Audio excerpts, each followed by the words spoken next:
Na, šį kartą net labiau neformalioje aplinkoje nei įprastai, gražioj jūsų sodyboje Labanore, kur aišku čia ramu ir tylu ir nesigirdi aišku to viso triukšmo, kuris šiuo metu vyksta ir drebina mūsų sostinę. Šiandien vėlgi, kai paleisime, jau bus sekmadienis, jau bus gerokai po įvykio, bet šiandieną yra Liepos 31 diena, ketvirtadienis ir aš nebejoju, kad ši diena bus apie ją kalbame ateities kartų vadovėliuose. Kaip ta diena, kai mūsų premjeras, jau nebe, ačiū Dievui, Paluckas atsistatydino. Po ilgo laiko, kai buvo kalbama apie jo praeities, kaip kas įvardino skeletus, bet paprasčiausiai tariant už jo korupciją. Paprastai ir gražiai. Vincentai, mes esame mano tėvo statytoj sodyboje, kurią jisai pastatė išvertęs į lietuvių kalbą Voldeną arba gyvenimą miške. Va čia jo buvo gyvenimas šitame miške. Ir toje knygoje yra aprašomas pilietinis pasipriešinimas, kurį ir Gandhi darė, kurį mes darėme per sausio 13 ir kitom visom progom. Dėl ko aš apie tai šneku, nes realiai tai, kas vyko su Palucku, mes įrodėm, kad mes nesame Gruzija, kad Paluckas netapo Gruzijos svajonę, nors dar pažiūrėsime, kaip socdemai eis, kokiais keliais eis toliau, bet ta karma, kurią jisai sukūrė, sujungdamas savo jėgą su prorusiška, prolukašenkiška, antisemitinė jėga, aš jam dar sakiau, dar prieš koalicijos formavimą, tai bus tai, kas tavo valdžią į grabą nusineš, tave patys socdemai prie kryžiaus prikals. Jis netikėjo, viskas susimirš, viskas bus gerai. Tai dabar paeksperimentavus su tokia jėga ir iš esmės tą pusės metų laikotarpį realiai nieko užsienio politikoje nedarant, nuvažiavus į pakraščius užsienio politikos, kai žiūrėk, per tą laiką jis nesugebėjo apsilankyti jokiose vakarų normaliuose sostinėse, net Lenkijoje nesugebėjo. Ir faktiškai mes save atitraukėm nuo pasaulinės politikos ir dalinai tapom objektu. Nes ne tik tie lėktuvėliai ar dronai, kurie perskrenda, bet ir istorija Lietuvos, kuri spausdinama Rusijoje, parodos, akivaizdžiai rusai pajuto, kad čia yra silpna vieta. Anksčiau mes visi manėm, kad tai yra galbūt Latvija, ne, šiuo istoriniu laikotarpiu tai buvo Lietuva. Tai klausimas tik tai vienas, ar socdemai ir prezidentas Nausėda ir toliau eis tuo pačiu keliu į niekur, į nebūtį, ar vis dėlto paskirs nors kažkokį socialdemokratą, kuris nors kiek širdimi jaučia tą užsienio politiką, kovos dėl Lietuvos interesų užsienyje, nes kol kas mes padarėme, nežinau, 10 metį, jeigu ne daugiau atgal. Mes net su visa pagarba amžinatilsį Brazauskas ir visi kiti komunistai ėjo su mumis į vakarus. Dirbom kartu. Šitie žmonės parodė, kad jiems absoliučiai nerūpi užsienio politika, jiems rūpi apsivokti, padaryti kažkokią mažą įtaką, kažkokie gariūnų laikai, sakyčiau. Absoliučiai. Ir manau, vos per kelis šitos mėnesius, net nepilnus metus, didelė reputacinė žala tikrai buvo padaryta Lietuvai. Bet prieš lendant į tai, jūs visgi esat, iš esmės, mūsų laikų užsienio politikos didžiausias ekspertas, bene Lietuvoje. Ir tai jūsų nuomonė, koks būtų, sakykime, tinkamiausias socdemas, galimas kandidatas į premjerus, kuris galėtų atliepti tuos mūsų užsienio politikos reikalavimus? Aš tikruosius socdemus laikau tik tai tikruosius socdemus, kurie nėra sukergę savo kraujo su komunistais. Kažkada Andriukaitis, kiek aš suprantu, atėjo į socdemų partiją ir pasakė, žinot, atėjo laikas, mes tokie silpni, kad atėjo laikas ženyti su komunistais. Daugybė normalių socdemų tam priešinosi. Tai aš nelaikau komunistų socdemais. Tai jie yra nomenklatūra, jiems nusispjaut viskas, jiems svarbu tik sėdėti prie valdžios lovio ir tokių tarptų garsių socdemų yra labai daug. Beje, tie komunistai padarė geriausias, taip sakant, savo karjeras. Man patiktų Juozas Olekas. Gal jis per minkštas, bet kita vertus, aš jį atsimenu sausio 13, aš jį atsimenu įvairiuose pozicijose. Mes dažnai pasiginčydavom, aš atsimenu, mes buvom net susipykę, kai jisai priėmė sprendimą atitraukti karius iš Irako be jokių konsultacijų su prezidentu Adamku ir su strateginė partnerė pagrindinė Amerikoje. Mes kartu po to vykom į Ameriką aiškintis ir ten kažką pasakėm ar susiderinom tas linijas, bet kita vertus, jis yra socdemas, gimęs Sibire ir jo ta istorija, yra pristatoma užsieniui. Mes kartu su juo buvom Vašingtone, tikrai, aš sakyčiau, dirbome kartu per tą vizitą kovą, kaip senais gerais laikais, kairė ir dešinė kartu. Jis buvo delegacijos vadovas, bet aš jam rodydavau pagarbą, jis man rodydavo pagarbą ir mes dirbome kaip valstybė, mes kovojame už Ukrainą, mes kovojame už mūsų pačių saugumą, kad kariai Amerikos neišeitų iš Lietuvos, nes visa taigi kol kas yra, taip sakant, 50-50. Jo, ta pilkoji zona yra, bet jo, man pačiam atrodo tas Juozas Olekas be nepriimtiniausias. Aišku, aš ten girdėjau kalbas, kad gali ir Šadžius, finansų ministras, galimai eiti į premjero pareigas ir panašiai, bet tikrai, manau, Olekas čia būtų toks grįžimas į ganėtinai civilizuotą Lietuvos politinę kultūrą, kad ir mes kartais su juo nesutiktume, bet biški geresnis variantas nei turėjome lig šiol. Tik tai, žinai, šitoj vietoj aš ne iki galo suprantu tuos socdemų manevrus. Aš žinau, kad ta jaunoji socdemų karta nėra su juo. Kai aš taip šnekėjom aš neįvardinsiu galbūt dėl korektiškumo tų jaunų socdemų, bet jie sakė, kad Blinkevičiūtė, Paluckas, čia yra linija. Oleko jie nemėgo, bet supranti, čia savotiškas socdemų jaunimo bankrotas. Vietoj to, kad būtumėt kaip jūs, nuostabus, iš tikrųjų dažnai net progresyvesni už tos pačius socdemus, jūs veržėtės, jūs matomi, jie bankrutavo, man atrodo, jie suseno, tas jaunas socdemų jaunimas suseno labiau negu seniausi komunistai. Jie perėmė bebrų, kažkokį bebrizmą ir tas yra nepaaiškinama. Tam tikrą prasme gal ir paaiškinama. Apskritai dirbant gal jaunimo srityje ir žiūrint ir stebint šituos, pavyzdžiui, per Seimo rinkimus mes matėme ganėtinai daug jaunų kandidatų į Seimą, ypač pas socdemus. Pas mus irgi buvo, jie buvo tikrai kokybiški bet neįskaitant kai kurių, jie neįtin daug išsiskiria, bet pas socdemus, aš prisimenu, buvo Baranovas, kuris pateko į Seimą ganėtinai sėkmingai ir bent jau iš išorės žiūrintis visai gal ir padorus. Ir bent jau iš tų, kuriuos aš pamenu, labiausiai buvo šitas Vinokuras, kuris tada tapo premjero patarėjai. Ir aš manau, kad Vinokuras yra puikus pavyzdys tų jaunųjų socbebrų. Tikrai ne socdemų, bet socbebrų, kurie, gal ir kažkada jaunystėje jautė tokį potraukį į ideologinį socdemiškumą, bet kažkas juos visus jungia ir tai, man atrodo, yra noras jausti galią, noras pasidaryti naudos savo, o ne tėvynei.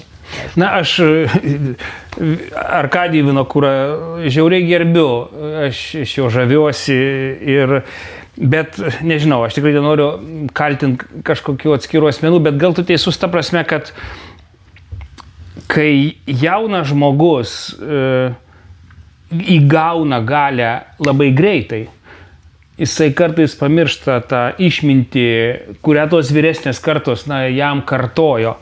Ir yra ir kitų jaunųjų, tas pats Gudzinskas, kuris pasitraukė į socdemų, kuris jam labai buvo sunku, net prezidentiniai kompanijoje, aš atsimenu, ir už prezidentą būt, kuris, prieš tam tikras ir civilinės sąjungos ir visa kita, bet jis garbingai atsitraukė. Ir dabar aš mačiau, kai jisai kažką pasakė ir paragino, vienas iš pirmųjų, kuris paragino Palucką trauktis, tai va gal čia yra tas jaunimas, bet matom, jisai yra užribį, realiai socdemų jaunimo nėra. Ir tu pažiūrėk, netgi jų tas oficialus LSDP Facebooko puslapis, kai tu paskaitai, kokiu tonu, kokiu cinizmu jį gynė Palucką per paskutinius kokius 2 mėnesius, ten kai kas pasakė, čia žemiau Respublikos lygio.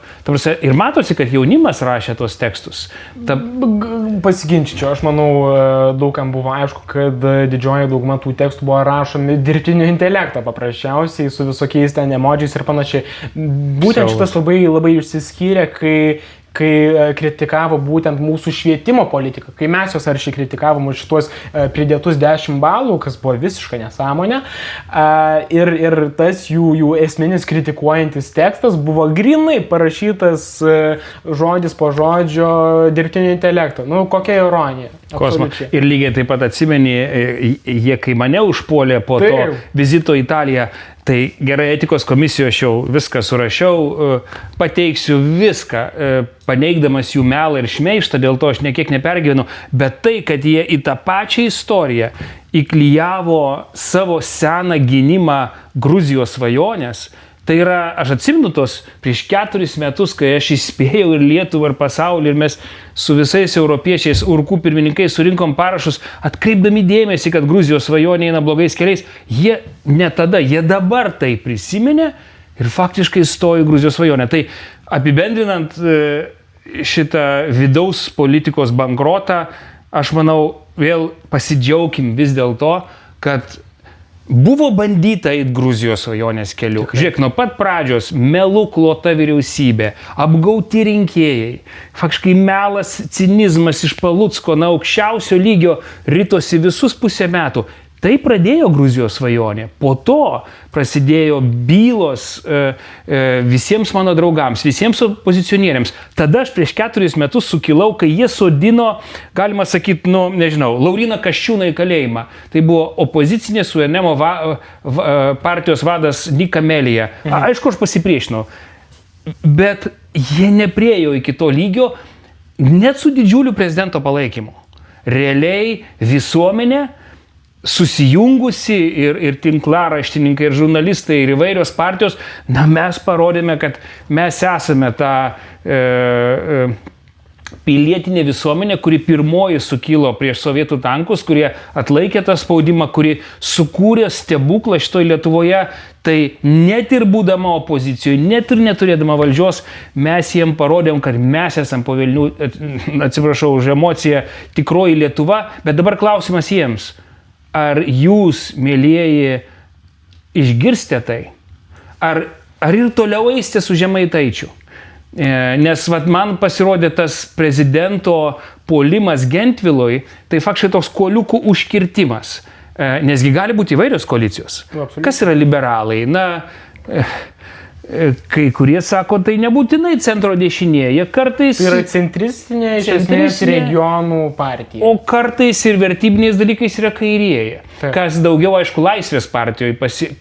Tai yra tokių atvejų, kai socdemai yra sudarę koaliciją su liberalais, nes jeigu būti tikrai socdemais, pavyzdžiui, dėl socialinės partnerystės ir kitų dalykų, tai juos vertybės ideologiškai turėtų vienyti. Bet kadangi mūsų socdemai yra tikri bebrai, o ne socdemai, jiems nesigauna. Bet prezidentas bando užkalt kuoliukus, sako, ne, man tas nepatiktų, aš taip interpretuoju. Aišku, prezidentui patinka, kai tai yra vyriausybė, yra kažkiek nusilpus ir jam leidžia iš esmės kontroliuoti tai, kas jam tinka ir patinka, sustatyti savo ministrus ir panašiai. Bet tada matai, man vis tiek yra disonansas čia, jeigu tau kaip prezidentui nerūpi, kad valstybė būtų stipri, kad jinai eitų teisinga kryptimi į vakarus, tvirtintų, cementuotų save, kad Amerikos kariai neišeitų, kad geri būtų santykiai su Lenkais ir visais kitais, kad į Baltuosius rūmus būtų patekta, tai tada man kaip prezidentui rūpėtų, kad vyriausybė būtų mano veidas. Nes su visa pagarba, antisemito Žemaitaitis niekad nebus Lietuvos veidas, jis nebus mano veidas, nebus tavo veidas, nebus daugybė žmonių veidas. Jis yra protesto partija, kuriai atiduotos labai daug valdžios vyriausybei. Ir tai yra atsakomybė prezidento. Tai dabar klausimas prezidentui, ar tu nori, kad Lietuva būtų aktyvi užsienio politikos žaidėja, ir tu kursi kažkokią kitokią koaliciją, kad ir mažiau vietų Seime užimančią, ar tu atiduosi visiems populistams valdžią, kad tik tai laiminga sėdėti savo soste. Na, tai yra didžiulė dilema. Ir tai, kad prezidentą pradeda vadinti ir Jansonu Nausėdą, tai, kad šitas Respublikos lygio žmogus, pilnas pykčio, neapykantos, man tai primena, nežinau, tikrai tos senos Respublikos laikus, tai, kad jisai grįžta į tą vos ne pirmą Lietuvos dešimtmetį, tai priminsiu, pirmam Lietuvos dešimtmetį mes dar nebuvom įstojęs ir NATO. Na, manau, mes galime ilgai ir labai įdomiai kalbėti apie tą patį mūsų Respublikos prezidentą. Ir aš manau, mes turime tikrai įvairių įdomių dalykų, apie ką galima padiskutuoti apie jį. Bet aš norėčiau grįžti prie šiandienos bene esminės temos. Vis dėlto mes pagrindė kalbamės dažniausiai apie užsienio politiką ir Lietuvos tarptautinį įvaizdį. Tai kad ir galime džiaugtis, kad atsikratėme dabar šitos vadinamos Paluckiados, bent jau šiam momentui. Mano klausimas yra toks. Kiek per šiuos kelis mėnesius pavyko Paluckui ir, atsiprašant, jo chebrai sugadinti Lietuvos įvaizdį užsienį? Nes mes matėme per pastarąsias kelias savaitės, kaip ir Bloombergas, ir Politico, ir įvairūs garsūs užsienio laikraščiai rašyti būtent apie Lietuvą ir būtent apie tai, kaip mūsų premjeras, mūsų vyriausybės galva yra dabar, tai buvo jau dabar įsimaišius į korupcijos skandalus. Na, aš sakyčiau, Paluckas sugebėjo priartinti mus prie bedugnės krašto. Mes dar nenukritom, bet atsiranda visi šansai nukrist. Ką aš turiu omeny? Ne tik dėl to, kad mūsų šalies pradeda vengti įvairūs tarptautiniai svečiai. Ar aš, pavyzdžiui, pastebiu, kad Latvija ir Estai, su kuriuos mes buvom vadinami trys muškietininkai, jie labai dažnai veikia be mūsų. Estai važinėja su išplėstuoju Weimaru, reiškia Lenkais, prancūzais, vokiečiais. Mes nedalyvaujame įvairiuose uždaruose galingesnių šalių klubuose, su kuriais mes buvome. Veikėme kartu, pavyzdžiui, Adamkaus laikais per pirmą oranžinę revoliuciją Solaną, vokiečius, prancūzus, lenkus, Kvasnievskį. Mes vežėme į Ukrainą, mes sėdėjom prie tų garbingiausių stalų, mes braižėme linijas. Net ir Grybauskaitė pradžioje kritikavusi Adamkų, vis dėlto, kai jau pamatė tikrąjį Putino veidą, jin buvo šauklė vienytis prieš Putiną. Čia atvažiavo Bidenas, Trumpas ją gerbė. Na, jeigu mes ir toliau taip važiuosime, ir čia aš dabar nepasakiau esminio pavojo, ką aš ir savo straipsnį šią savaitę įdėjau, aš dar nežinau, kai baigsis Trumpo žaidimas su Putinu. Nors atrodytų ženklai neblogi. Lyg ir skyrybos ten chaotiškos neįvyko dėl prekybos. Lyg ir NATO Hagos samitas neblogas įvyko. Nors kaip neblogas, kur iškart man raudona linija. Ta prasme, kad Amerika nedingo. Nedingo, bet nieko nepadarė Ukrainai. Tai yra, aš nežinau iki galo, ar Amerika nepaaukos Ukrainos, ar visas šitas gąsdinimas ir sankcijomis, keičiant ten tuos kalendorius, nėra tik tam, kad Putiną prie šito staliuko priviliot, o ant šito staliuko stovi trys blogybės. Atiduodu Krymą, atiduodu okupuotas teritorijas, nuimu sankcijas ir atnaujinu ekonominius ryšius su tavim. Ką tai reiškia? Tai reiškia, kad ir beje su Baltarusija. Ką tai reiškia, kad mes tampam tiesiog pravažiuojamų kiemo. ir Trąšos į Klaipėdą, kurių taip nori Žemaitaitis. Ir žiūrėkit, ką jo ministras daro, bandydamas tas bylas savo pasiimti, kad lengviau, aišku, jas išspręstų, nes gerai apmokami teisininkai patyrę tose bylose taip lengvai neleistų jų pralošti. Mes buvom labai arti to, kad legalizuoti trąšas baltarusiams. Vakar prieš porą dienų susisiekimo ministras neigė, kad jisai, ką nors apie tai žino, bet Paluckas viską žinojo. Paluckas susitikinėjo su Nikitinais. Žemaitaitis aktyviai į tą pusę dirbo. Tai mes buvom labai arti tapti praeinamojų kiemų ir aš dar nežinau, ar mes netapsime. Nes matot, paveikti Trumpą, reikia žiauriai daug dirbti. Ir reikia dirbti aukščiausių lygių. Iš manęs, neįvardintas komunistas juokėsi, kad suklydęs šiek tiek, sumaišė Rubio su Vensu. Sako, žygis buvo Rubio kabinete, nepasimatė su Rubio. Aš niekad nebuvau Rubio kabinete, aš buvau Venso kabinete, viceprezidento. Vėl socdemai jūs apkaltins apsimetinėjimą. Taip, bet kad jie nesupratų skirtumų tarp viceprezidentų. Bet aš negalėjau pamatyti viceprezidento, nes ten, tikrai, bet tai yra Palucko lygis. Taip. Premjerė Ingrida Šimonytė susitiko su Kamala. Tai, mielas premjerė, sugebėk tai padaryti, kad kuo greičiau atsirastum pas Vensą, net jeigu jo nemėgsti. Tai yra tavo lygis išaiškinti, kad tas Merkel tipo parsidavinėjimas rusams atves į absoliučią rusų pergalę, bet ir prezidentui. Kur jo susitikimai su Trumpu? Praėjo NATO Hagos summitas. Ar tu matei nors vieną Baltijos šalių susitikimą su Trumpu, kuris buvo tradicija. Tradicija, kad Baltijos šalis paremti ir Putinui pasakyti, neliesk jų. Tai aš kol kas nežinau, ar mes nebūsime parduoti. Aš kol kas nežinau, ar Amerikos kariai neišeis, nors buvo kažkokios garantijos, bet aš tiesiog žinau, kad net jeigu Heksetas susitiko su Šakalienė, žinau, kad ne Heksetas priima sprendimus Trumpas. Būtent. Ir jeigu jam pašnibždės Putinas, sakys, žinai, už susitaikymą, už taiką, mainais, mielasis, turi būti kažkas kaip Grybauskaitė ar Adamkus prie Bušo, kur pasakyti, tai yra nesąmonė, tai bus Amerikos pralaimėjimas. Leisk man jūsų paklausti. Palyginsiu dabartinę mūsų istoriją su Palucku su tuo, kas įvyko prieš, beveik 20 mečius su Paksu. Ir aš prisimenu, čia buvo aš neprisimenu, aš galbūt dar per jaunas, bet tai buvo tas laikas, kai vakarietiški mūsų draugai, mūsų būsimo alijanso tuo metu kolegos labai akyliai žiūrėjo ir stebėjo, ką mes padarysime su tuo nusikaltėliu Paksu. Ir kai mes sugebėjome, kai mūsų teisinė sistema, kai mūsų parlamentinė sistema sugebėjo jį patraukti ir baudžiamojon atsakomybėn ir apskritai nuo šitų galingų pozicijų, tada jie matė, tada visi vakarai pamatė, kad Lietuva yra teisinė valstybė, Lietuva yra vakarietiška valstybė ir Lietuva yra pasiruošusi dirbti su mumis ir būti mūsų nare. Tai buvo laikai, kai man atrodo, Bušas dar buvo Baltuosiuose rūmuose ir tais laikais, aišku, dar visiems labai, labai rūpėjo tarptautinė teisė, tarptautinės normos, tarptautinės institucijos ir panašiai.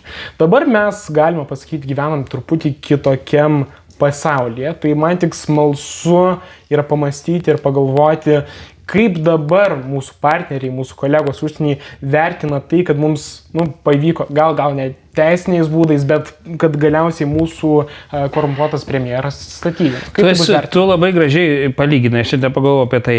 Iš tikrųjų, jeigu mes nebūtume įveikę Pakso, labai abejoju, ar būtume NATO. Tai jo.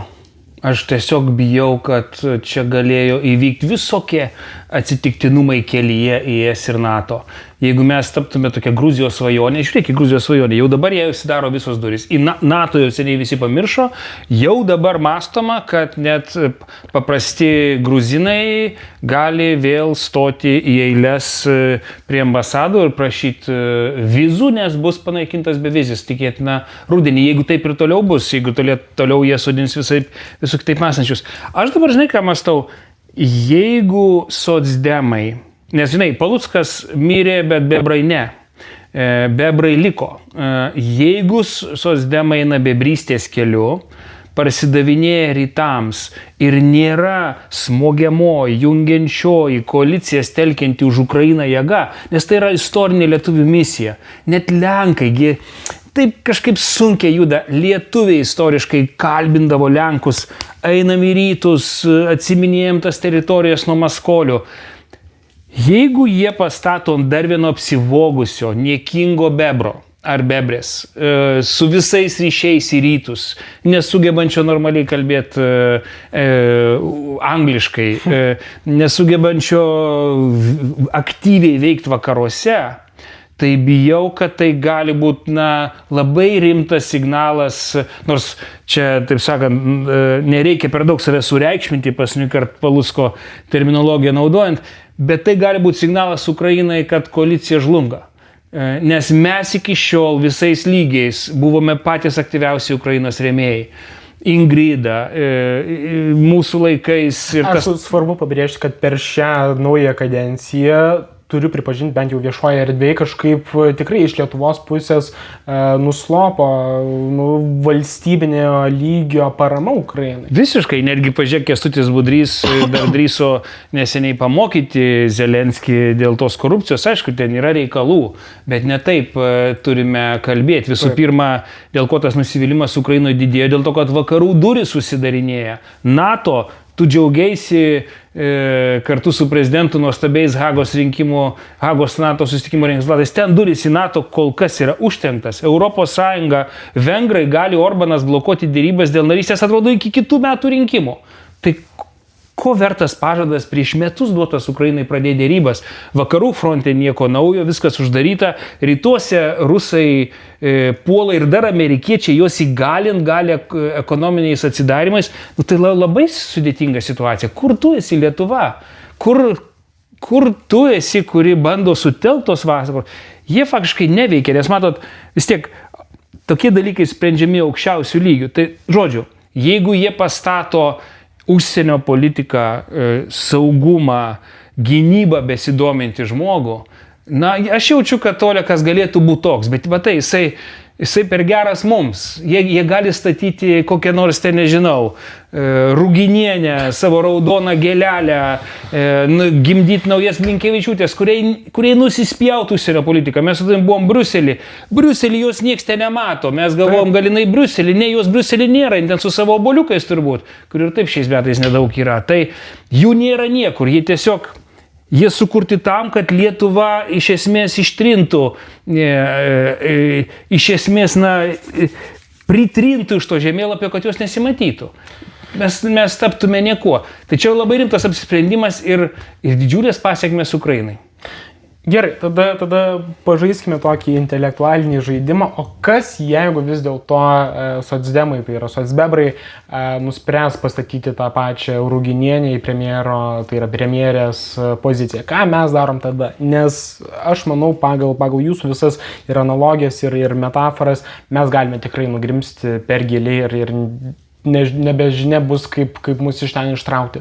Tai ko daryti? Reikalauti pirmalaikių rinkimų ar telkti visuomenę, kad eitų į gatves ir reikalautų savo valdžios, bet neatrodo, kad jie labai jau mūsų klausytųsi, kai ten buvo susirinkusi milžiniška minia prie Seimo. Iškart po rinkimų bandyti atgrasyti Skvernelį ir Palucką tuo metu nuo ėjimo į koaliciją su Nemuno aušra, jiems visiškai nusišvilpti ant visų, iš tiesų visuomenės nuomonė. Tai ką daryti? Aš manau,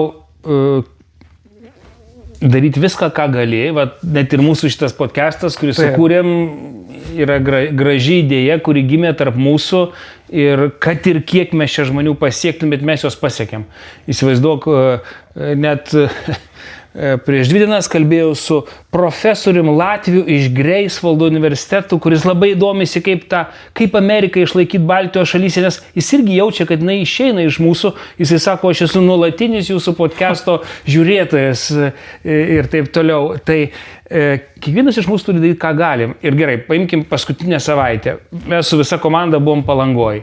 Na vis tiek, pajūrys buvo įtakotas, ten vyksta kovos su Žemaitaičiu. Tiesa, prieš kalbant apie Palangą, nes man labai yra įdomu, yra svarbu pabrėžti, kad Palangos vienmandatininkas yra toks Neimantas iš Nemuno aušros. Čia yra labai įdomu, ar pasijūtė tokios, Nemuno aušrai draugiškos nuotaikos Palangoje? Kuris yra visiškas populistas ir neaišku, kokioje planetoje jisai gyvena, tikrai nuoširdžiai, neaišku, koks jo išsilavinimo lygis ir visa kita, bet jisai įveikė mūsų Tėvynės sąjungos kandidatą ten, bet Palangoj va dabar, nebuvo, mes pamatėm vieną piktą žmogų per 4 dienas, kuris pradėjo mums ten kažką šaukti, kai mes važiavom dviračiais, bet dauguma žmonių yra mūsų, dėkojo, Palanga švyti, investicijos, blizga, vizijos, ir tada aš nuvažiavau į jūrų šventę į Klaipėdą, porai valandų. Ir aš pamačiau kažką kitą. Tie patys kapitonai gražiai apsirengę, ėjo ir sveikino mane kaip konservatorių, bet su vienu prašymu – atsimkite miestą. Miestas Taip. Klaipėda. Jėzau, turbūt panašiausias miestas į Vilnių, su visais išėjimais į jūrą, jis neauga. Palanga auga. Kaunas auga. Klaipėda neauga, turi visas perspektyvas, apie tai pašnekėsime rugsėjo 15, Klaipėdos universitete jau sutarėm datą, padarysim diskusiją, kame reikalas. Bet vėlgi, grįžtant prie to Palangos, ar pavyzdžiui Panevėžy buvo mūsų diskusija, mes labai bijojom. Per mano gimtadienį padarėm diskusiją su 2 garsiais ambasadoriais panevėžiečiais, Jovita iš Amerikos ambasadorė Europos Sąjungos ir Arnoldu Pranskevičiumi. Nulūžo salė. Tai buvo labai karšta vasaros diena, aš galvoju, nieks neateis. Lūžo salė, nes visiems buvo įdomu ir buvo Lietkabelio vadas, visų mūsų pramonės ir amatų asociacijos vadas. Jam buvo labai svarbu, kad Europos Sąjunga ir Amerika neįsiskirtų, nes Amerika yra 3. eksporto partnerė. Kaip jinai užaugo? Buvo nuliukas Sovietų Sąjungoje. Jie jau dabar 3. Mums kaip eksporto rinka ir tie 15% kirs ne visoms prekiam. Kai kam, pavyzdžiui, vinis mes į Ameriką eksportuojam, ten bus 50%, taip ir liks. Tai jiems yra labai sunku.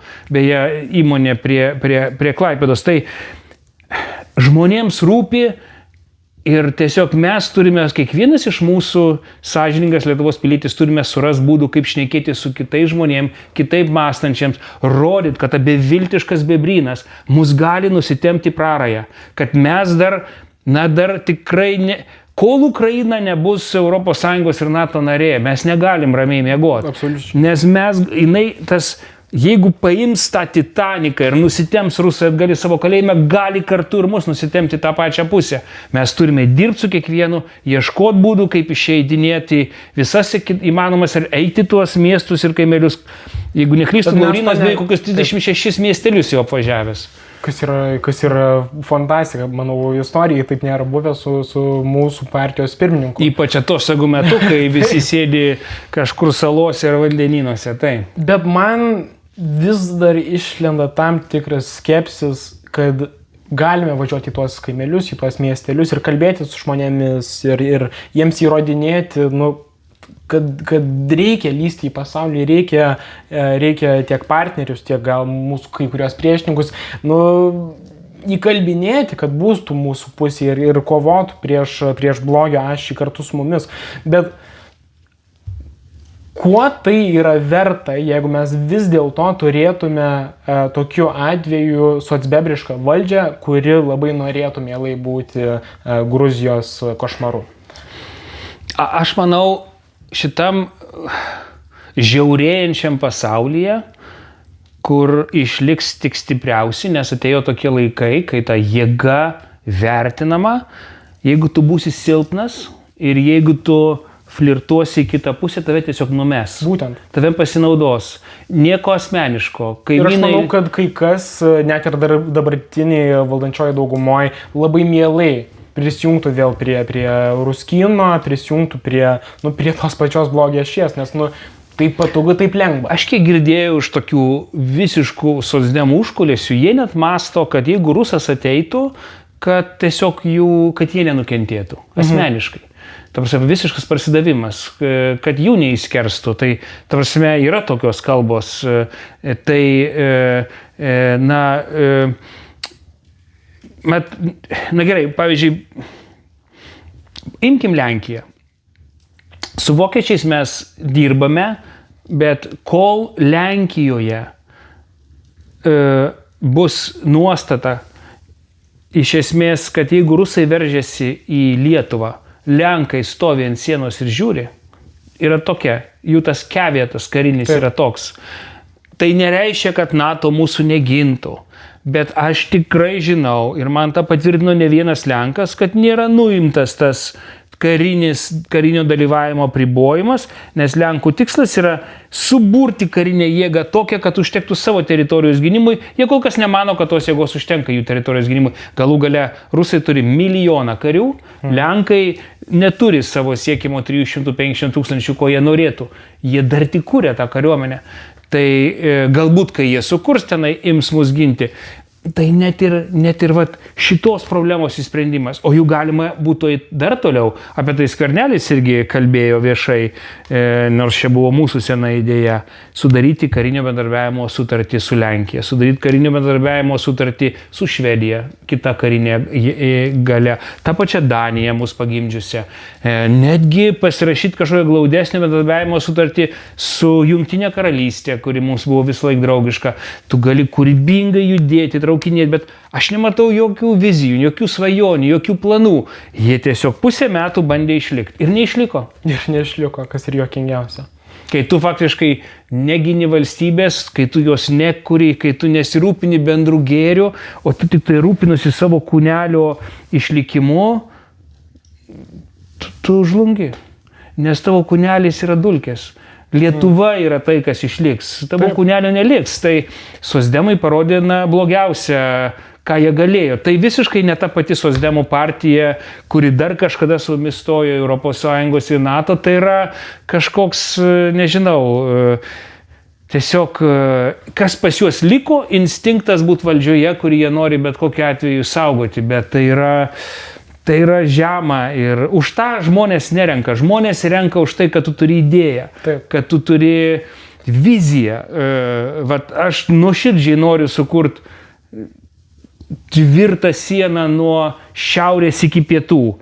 Aš noriu atsimti Krymą, aš noriu, kad Kaukazas būtų mūsų rankose, aš noriu sugriautą, prakeiktą Rusijos imperiją, nes jinai liko imperija. Mes turim daryti viską, kad ją sunaikinti iš vidaus ir nebijoti to. Šalto karo laikais amerikiečiai, vokiečiai užsiėmė visokiom operacijom naikinti sovietus iš vidaus. Visku, kad jie užsimtų patys savimi. Kodėl mes dabar bijom to Putino, kai jisai mus žudo, nuodija, greuna kiekvieną dieną. Jūs labai protingai ir labai teisingai paminėjote šitą mūsų šių dienų esmę, kad silpnosios valstybės neišliks. Ir kad ir kiek, aš žinau, tiek man, tiek jums nepatinka, kai Lietuva vadina maža valstybė, mes šiuo metu būtent užsienio politikos prasme esame, tai yra tapome maža valstybė. Bet aš prisimenu prie praeito mūsų užsienio reikalų ministro, prie Gabrieliaus Landsbergio, kaip sako amerikiečiai ar anglakalbiai, mes punching above our weight, ar ne? Ir aš prisimenu, aš girdėjau iš kolegų, kurie dirba Latvijos užsienio reikalų ministerijoje, kad Gabrielius visada, atsiprašant, užknisdavo juos. Ne dėl to, kad jis kažką blogai darydavo, bet dėl to, kad jis juos priversdavo iš esmės daryti tai, kas yra teisinga, nors nebūtinai patogu. Mes su šiuo buvusiu užsienio reikalų ministru iš tiesų kovojame tą vertybinę kovą užsienyje. Mes palaikėme iki kraujo ir prakaito Ukrainą, Sakartvelą, laisvąjį Sakartvelą, tą pačią Baltarusiją, kur dėja atrodo visiškai jau prarasta, bet o dabar mes nieko neturime. Ir aš bijau, kad vėlgi, kaip jūs ir sakėt, kad jeigu mes neturėsime stipraus balso užsienio reikaluose, kad tikrai gali ir tie patys Baltieji rūmai pagalvoti, kad neverta dėl šitų lietuviukų stengtis kovoti, tegul tai būna šachmatų pėstininkas, kurį galima tikrai labai lengvai iškeisti į padaresnę strateginę kryptį jiems. Ir tai man vis dar sukasi galvoja, o ką daryti, jeigu vis dėlto mes tapsime tuo pėstininku, nes taip ir atrodo šiuo. Žiūrėk, kas daro valstybė maža ar didelė, ne jos teritorija. Pažiūrėk į dvigubai mažesnę Olandiją, Nyderlandus. Olandai visom prasmėm nepriskiriami prie mažų valstybių, nes jų ir ekonomika, ir galų galia lyderystė, tas pats generalinis sekretorius, kuris klijuoja dabar didžiausią pasaulį. Tuose maža valstybė tampa maža, kai jinai neturi idėjų, kurias kitas mažesnės ar didesnės valstybės nukreipia į kažkokį milžinišką tikslą. Man paskutinįkart Baltuosiuose rūmuose pasakė, nevadinkit save mažomis valstybėmis, nes jūs turit labai daug gerų idėjų, ką daryti su Rusija. Tik tai, kad jūs nesidalinat jomis su mumis, mūsų nebūrėt.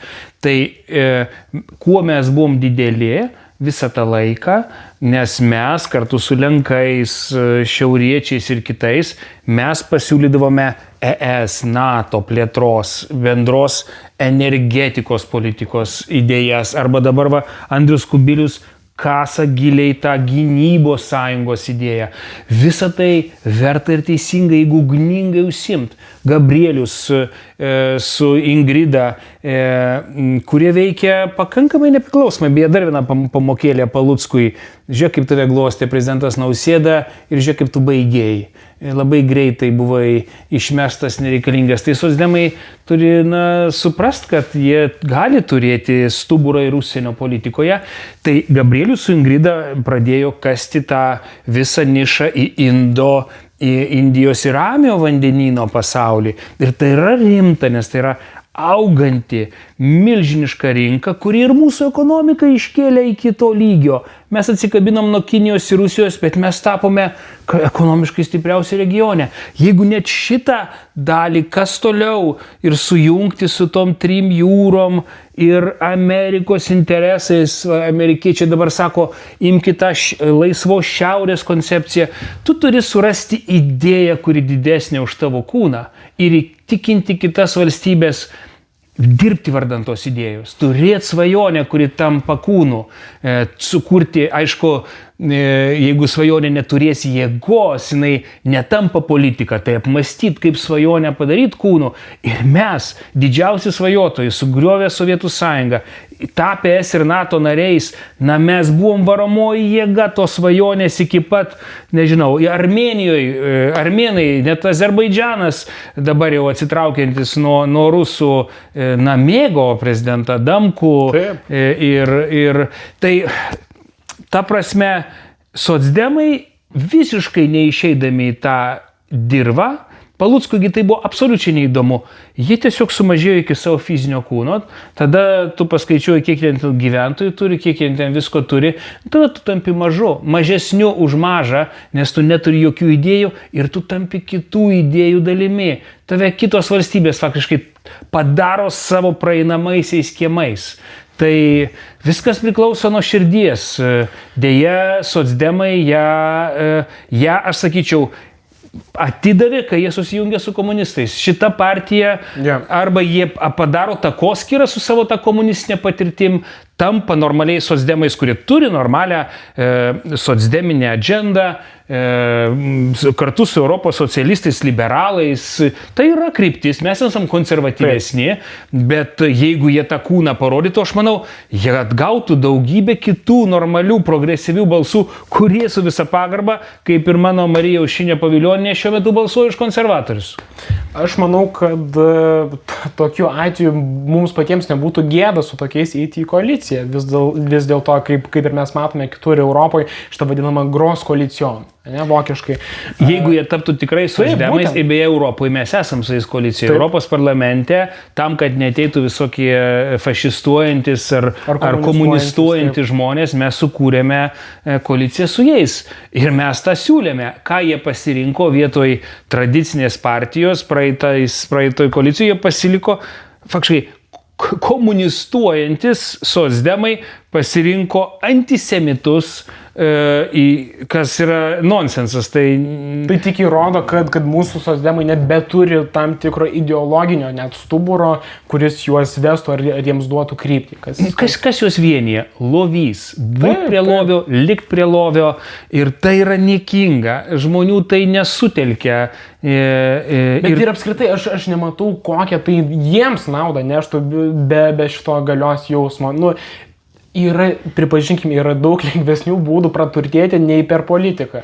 Ir be to tai yra dar pavojingas kelias. Aš atsimenu, buvo keistas jausmas. Aš atsimenu, žinatelis Brazauskas labai gerai jautėsi ES viršūnių susitikime, nes tas stalas buvo toks pats didelis, kaip ir Sovietų sąjunga. Aš taip biškai pakraupau nuo to supratimo. Bet tu supranti, jeigu tau svarbu tik valdžia ir pinigai, tai tau rytų kaimynas gali duoti kiek nori. Absoliučiai. Valdžios ar pinigų, tu tik parduok tas visas vertybės, atiduok Klaipėdos uostą jiem, atsisakyk aktyvumo, atsisakyk amerikiečių, duok kokį stogą paklos, tu gyvensi maudyse, sauskose, komunistinėse. Ta prasme, jiegi tai žino, tai buvo nuostabus gyvenimas, kai jie turėjo daugybę, nemažai jų dabartinių narių dar atsimena, kaip jie gerai gyveno. Taip. Jie buvo visiškas elitas ir nomenklatūra, bet mes pasirinkom kitokį gyvenimą, mes pasirinkom konkuravimą, idėjom, inovatyvumą ir matai, tam pasaulyje, vergų pasaulyje idėjų nereikia. Tau reikia tiesiog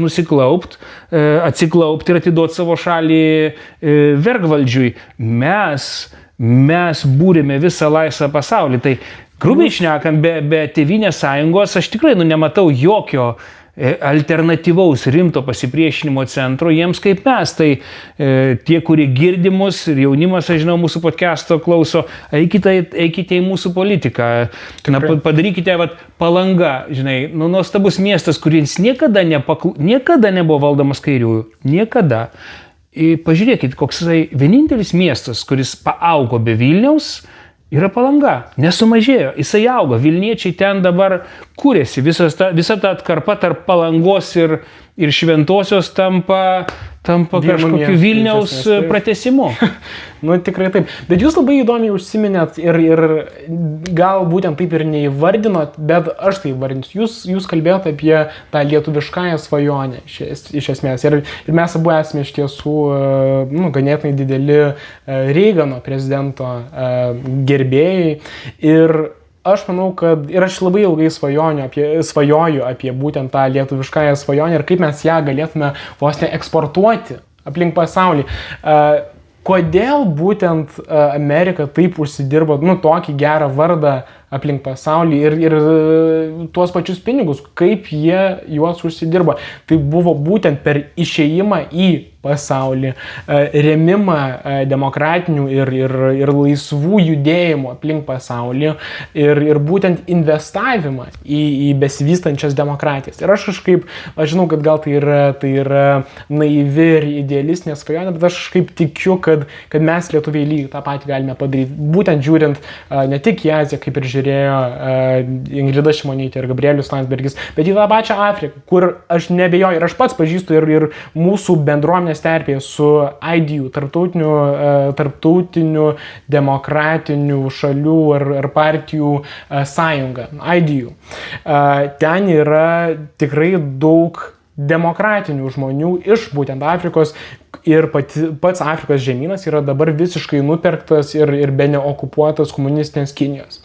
Ir mums, ne tik kaip lietuviams, bet kaip europiečiams ir vakariečiams, reikia nepamiršti tą pačią Afriką ir sugalvoti, kaip susigrąžinti šitą milžinišką žemyną su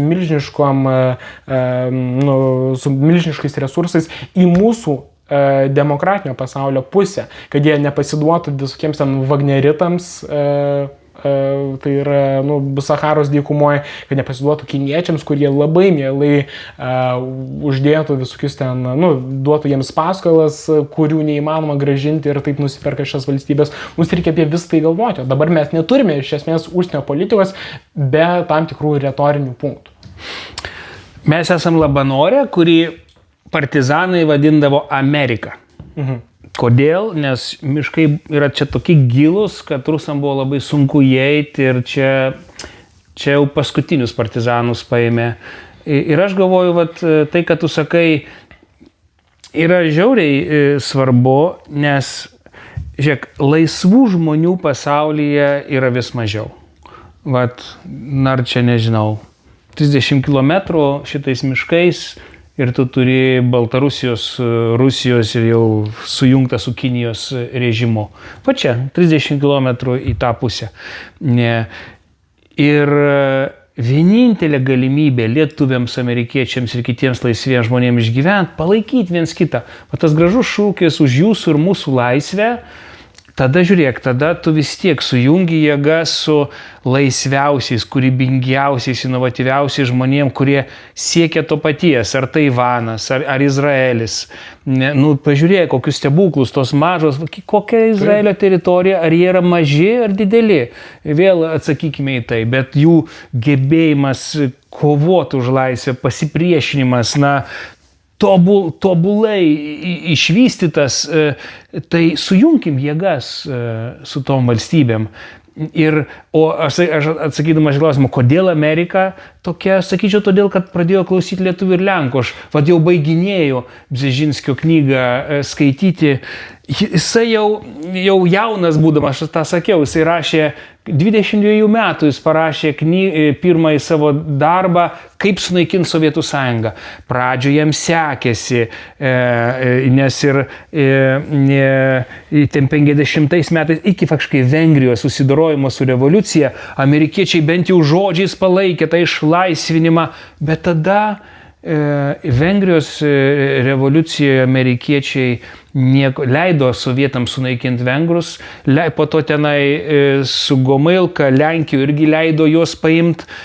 Ta prasme, realiai po to vėl 30-metį dabar ir Helsinkio susitarimų, minim, ta prasme, kol tie lietuviai ir lenkai prasimušė pro labai stiprią amerikiečių odą iki jų smegenų ir širdies praėjo daug laiko. Ir mes dabar dar dirbame šią linkmę su Trumpu. Kada mes tai galim padaryti, tik tai veikdami kartu. Lietuviai ir lenkai neveikia kartu Vašingtone, bet tu įsivaizduok, sujungtume jėgas, jeigu būtume aktyvūs užsienio politikoje. Lietuviai, lenkai, ukrainiečiai, tie patys britai, tie patys prancūzai, tie patys vokiečiai, net italai, daugybė kitų mūsų partito populiar, jiegi šneka kaip mes. Tavo minėtas, Afrikos valstybės, kurios nori išlikti mūsų, Lotynų Amerika, Indo-Pasifik. Tu matai, IDU šeimoje, tu jau pirmą kartą jie sudalyvai, pats fiziškai įsijungęs. Ten yra, nors mes mažuma fizinė, bet mes mąstymų idėjomis, mes esame dauguma. Ir tada tu pasijunti, kad tu nesi mažas. Tu esi kartu ir Amerika, ir Olandija, ir Švedija, ir Izraelis, ir Taivanas. Ir kai tu susijungęs, pažiūri į akis tam barbarų iš rytų, jisai supranta, paliesi lietuvį pirštu, tai tave įsmeigs į nugarą iš visų šių šalių. Bet tik tai tada, jeigu tu būsi aktyvus. Dabartiniai, jie net nežaidžia to žaidimo, atvirkščiai, jie faktiškai ėjo po trupučiuko Orbano ir Gruzijos svajonės keliu. Ačiū Dievui, kad iškrito iš balno, bet dar neaišku, ar į tą balną neatsisės dar blogesnis bebras. Ir gali tai būti, kad taip ir bus, nes aš suprantu, prezidentas kol kas išvadų, ypač Jansonas, kuris po trupučiu, kad tampa tikresniu prezidentu negu Nausėda, jokių išvadų nepadarė. Neduok Dieve. Taigi pamažu užbaigiant šiandieną seriją, palinkėčiau nepamiršti tos pačios lietuviškosios svajonės, už kurią taip narsiai kovojo šiam pačiam miške, už kurią mes kovojame lig šiol šiandieną. Taigi ačiū Jums, Žygi, ir Ir ačiū Vincentai tau, kad su šeima grįžai į Lietuvą už tą svajonę kovoti. Amen. Ačiū Ačiū tau. Jums.